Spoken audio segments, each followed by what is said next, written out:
Time has wrong. expired. Deeply wrong, sir. Senator Kennedy. Thank you, Mr. Chairman. Rabbi, do you believe there are a substantial number of people at Harvard University who believe in diversity, equity, inclusion, and the right to harass Jews? I do. That's a yes. Yes. And do you believe those people have acted on their self-anointed right to harass Jews? Yes. And has the administration at Harvard University allowed that to happen? Yes. Is that true at University of California at Berkeley? Yes. How about UCLA? Yes. How about NYU? Yes. A lot of other universities too. Isn't that the case? That is correct. Now, Title VI says that if you receive federal money, you can't harass Jews. Isn't that true? That is correct. Has the Biden-Harris administration taken away the money of Harvard? No. How about Berkeley? Nope. How about UCLA? No, sir. How about NYU? No. They've just talked, haven't they? That is correct. Okay.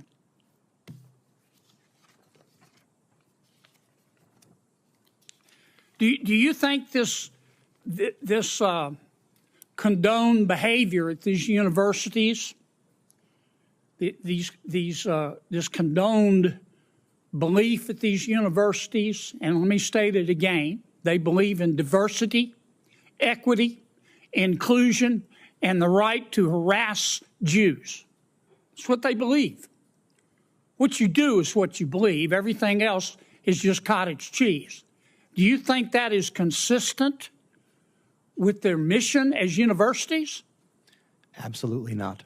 Okay. So above and beyond the question of money, it is the morality, the purpose of higher education in America, is it not? That is correct. Ms. Barrett, you are the executive director of the Arab American Institute. Is that correct? Correct, sir. Okay. And according to your website, you're also, I'm going to quote here, a longtime Democratic Party activist who served as a member of the 2016 Democratic National Convention's Platform Standing Committee, close quote. Is that correct? That's correct. Okay. You support Hamas, do you not? Senator, oddly enough, I'm going to say thank you for that question because it demonstrates the purpose of our hearing today in a very effective way. Let's start first with a yes or no. Hamas is a foreign terrorist organization that I do not support, but you asking the executive director of the Arab American Institute that question very much puts the focus on the issue of hate in our country. Well, I got your answer, and I appreciate it. What is the you support Hezbollah too, don't you? Again, I find this line of questioning extraordinarily disappointing, Is that a Senator. no?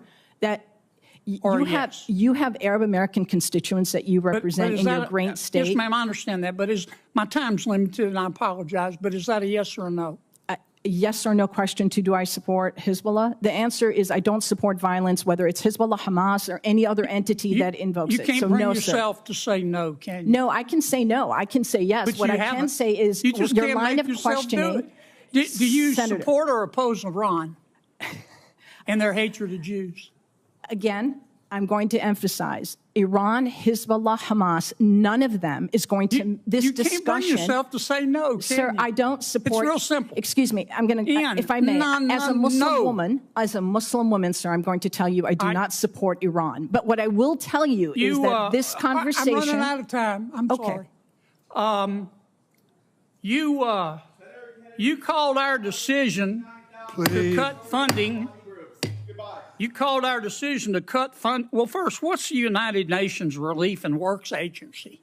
It's UNRWA, which is Yeah. the institution that exists to provide services and aid to the nearly 6 million Palestinian refugees. And you called our decision to cut funding for them, quote, an incredible moral failure, close quote. That is absolutely correct. But again, I would suggest that conversation is about foreign policy. We did that because 9 UNRWA staff members were fired for actually helping Hamas on October 7th. Isn't that the case?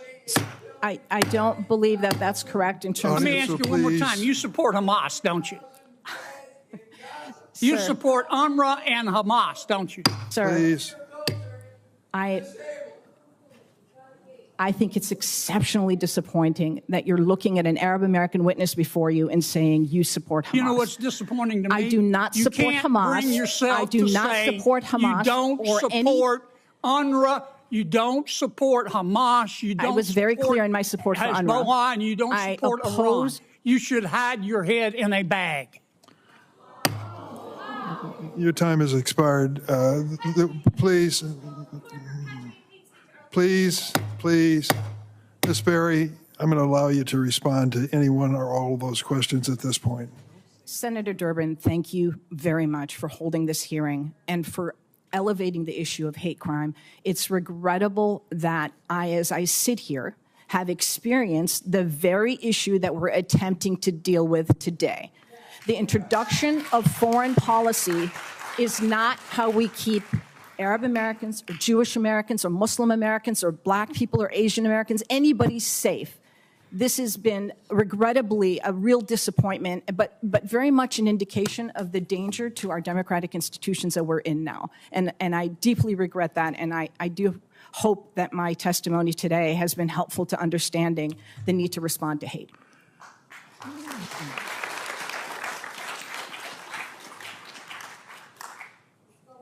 Over the weekend, I went to a synagogue in my hometown of Springfield. There was a bar mitzvah for a dear friend of mine.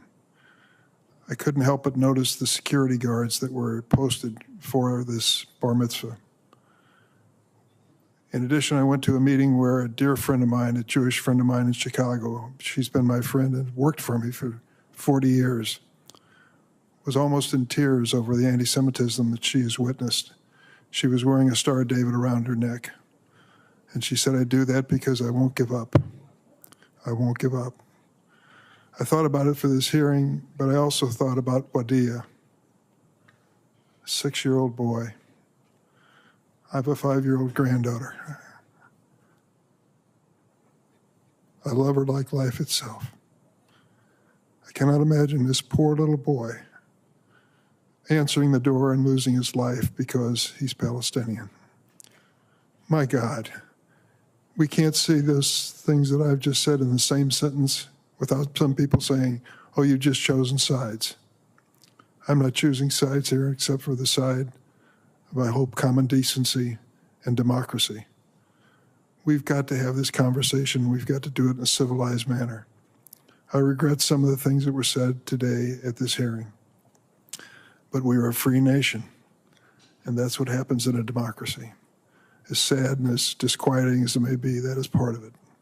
The title of today's hearing was inspired by Dr. King's... Oh, I'm sorry, I didn't see Senator Blackburn. I was just concluding. Senator, you're recognized. Thank you, Mr. Chair.